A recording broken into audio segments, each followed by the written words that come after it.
front courbé, et pour le bon plan, saluez l'emblème d'or de votre souveraineté.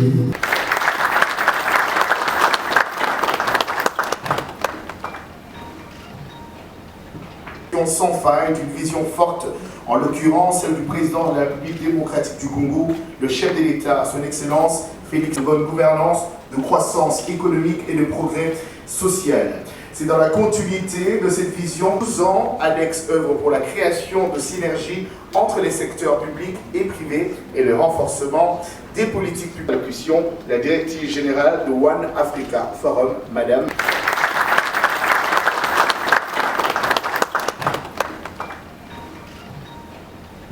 Croissance économique et sociale. C'est un privilège de m'adresser à vous directement depuis ce cœur battant de la République démocratique du Congo. Les délégués, honorables invités. Vous savez, à l'époque, pour devenir milliardaire, il fallait beaucoup investir dans les pétroles. Nous sommes en République démocratique du Congo qui est connue pour être un pays minier. Ça vous prend des années, des décennies, et même plusieurs décennies. Mais aujourd'hui, avec les numériques, les choses deviennent un peu plus faciles. Si vous regardez les statistiques de ceux qui sont devenus milliardaires récemment, vous allez voir que beaucoup, c'était derrière des ordinateurs, c'était des solutions qui sont sorties de chambres à coucher et qui ne nécessitaient pas beaucoup de travail, beaucoup de personnel de l'État. Et donc, ici, il y a un élément que j'ai retenu aussi dans la présentation que vous avez faite tout à l'heure de votre initiative One Africa. Parce que ici en République démocratique du Congo, on parle beaucoup d'intégration. En Afrique, on parle des ECAF. Le social est un appel à l'action pour tous les acteurs impliqués dans le développement. C'est pourquoi, à travers des plateformes comme l'ADEX, notre ambition. Vous devez avoir des sites qui sont régulièrement mis à jour. Et pour que ces sites puissent être un tout, mais que chaque ministère dispose d'un site internet, et lorsque vous êtes un ministère,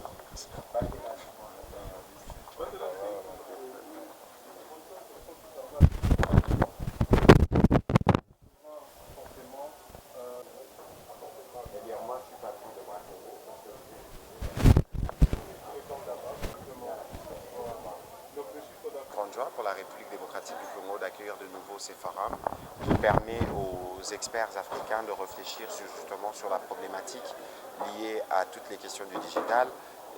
La thématique choisie pour cette année, c'est de parler des maturations.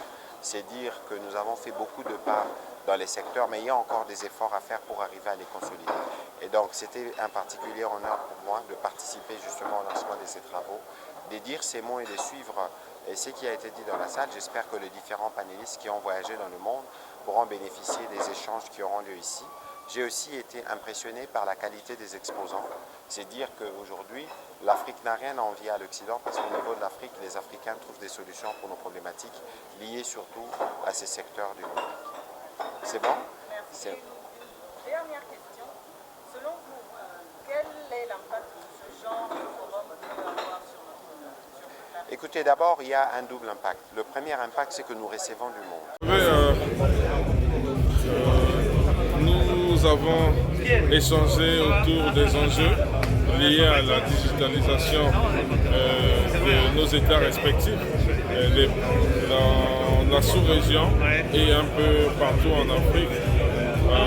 Vous avez vu que depuis un moment, le train de la digitalisation est en marche.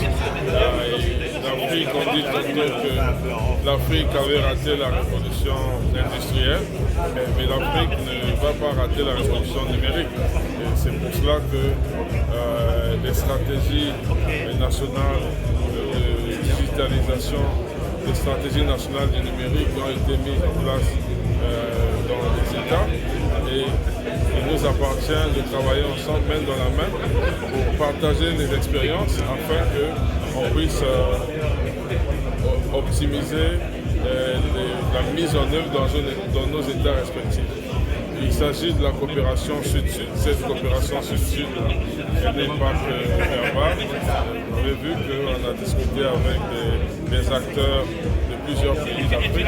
Donc c'est très nous enrichissons comme activité et nous espérons continuer de discuter à travers les plateformes un peu partout dans les différents pays. Je tiens à remercier encore cette initiative que je salue. Et je remercie donc le coordonnateur de l'ADN RDC, Dominique Miguissa, pour cette belle initiative. Merci encore. Et il y a une série de solutions que nous sommes en train d'utiliser, ce qui fait que notre place dans ce cadre est donc justifiée, puisque chez nous, c'est un pari gagné. Jadis, c'était un rêve de croire comment est-ce qu'on pouvait payer le titre de transport sans utiliser la monnaie fiduciaire. Eh bien, nous avons réussi ces paris. Une solution made in Congo avec des jeunes Congolais qui ont pu mettre cette solution en place. Et non seulement ça, nous avons une série de solutions que nous mettons. Aujourd'hui, bientôt avec Takelasi, les élèves aussi vont bénéficier de cette solution. Alors nous étions fiers de pouvoir participer. Nous espérons que les secteurs publics ne peuvent pas être en marge du numérique, passer la voie du salut. Voilà. Et un dernier message pour le peuple congolais? Non, un dernier message, c'est qu'il faudra comprendre, je le disais, même le privé, ils sont dans le transport aujourd'hui. La voie des sorties, c'est le numérique, pour canaliser les recettes, pour la transparence. Beaucoup de gens font le transport, mais ils perdent de l'argent parce qu'on ne sait pas contrôler. La solution, c'est le numérique. Donc nous pensons que demain, lorsqu'on montera dans son taxibus et qu'on va payer par M-Pesa, par Orange Money, eh bien, c'est lui qui a acheté les taxibus peut donc se retrouver. C'est donc le créneau sur lequel nous sommes en train de parler. Merci. République du Congo, Brazzaville. Monsieur le conseiller, comment pouvez-vous justifier votre présence ici à la République démocratique du Congo, précisément ici à l'hôtel du Fleuve, là où c'était une activité numérique?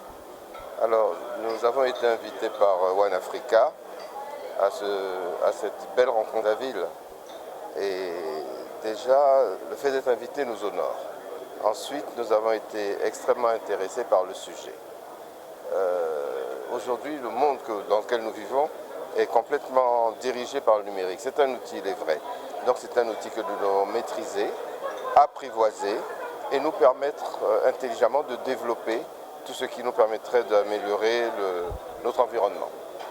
Et aujourd'hui, le monde parle déjà de l'intelligence artificielle. Comment vous avez... Donc, je travaille pour PPC, donc on est une entreprise qui est spécialisée dans le paiement depuis bientôt 30 ans.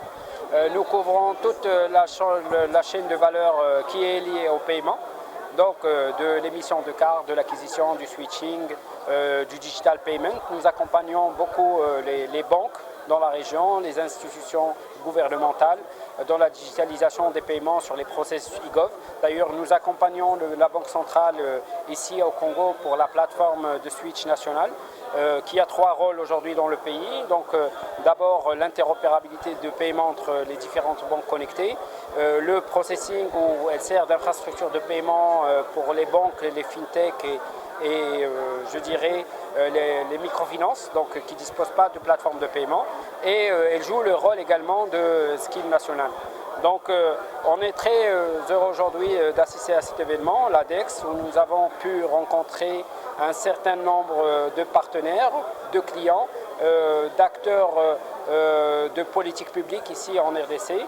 Et c'est l'événement pour échanger des idées, pour discuter des projets et justement d'échanger autour de thématiques de la digitalisation.